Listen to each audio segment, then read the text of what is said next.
GT's best racing game of E306 is months away from release, and anyone looking forward to stocking their next-gen sports car garage will be treated to an online racing experience like no other in Test Drive Unlimited.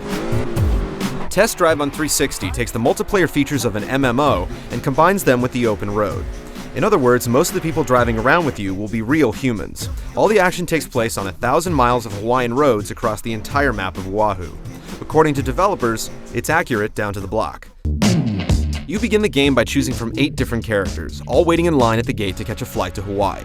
Once you land on the island, you have to pick up a rental at the airport and head over to the real estate office to buy your first slice of heaven. Houses are rated based upon how big their garages are. The bigger the garage, the higher the price. Once you've decided upon where you're going to live, it's time to head to the dealership to choose your very first vehicle. How much you drop to buy the house will ultimately determine which licensed car you buy.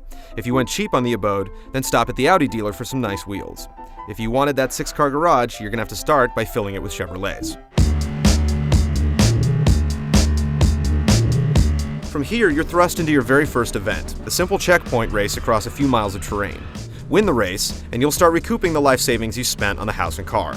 Upon wrapping up your first checkered flag, you're rewarded with R&R back at the crib. Here you can change your driver's appearance as well as his wardrobe.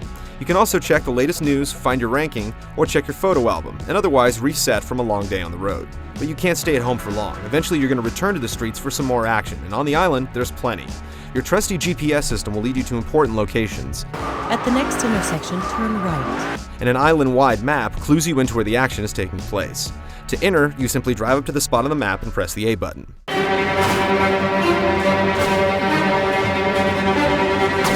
Events include time trials, beating radar speed traps, or taxing commuters around the tropical paradise. If you're just out for a joyride, be careful not to exceed the speed limit or use other vehicles for target practice, or you might alert the authorities. Thankfully, you don't have to worry about attracting cops during races, but you'll still want to avoid as many high-speed collisions as possible.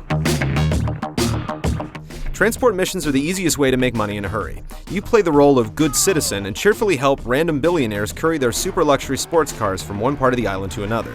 Your reward for these missions is a straight fee, minus any damage you do to the car.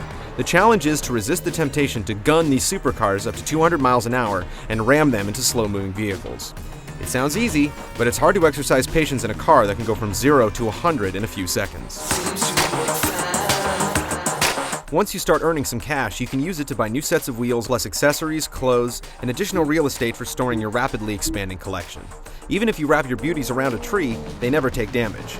This makes sense for an MMO because you don't really want to trash the Ferrari you just spent 3 weeks of game time saving for.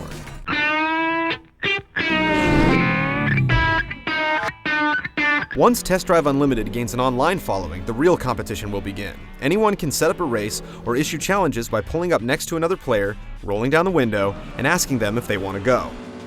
You'll also be able to trade and purchase cars over the internet, and rumor has it you'll be able to stream your local radio stations into the car stereo if the stations the game provides aren't getting it done. With its persistent world, Test Drive Unlimited was one of the most eagerly anticipated Xbox 360 driving games. It's also slated for release on the PC, PS2, and PSP, though we'll have to wait and see what sacrifices have to be made for those versions when it races into stores this September.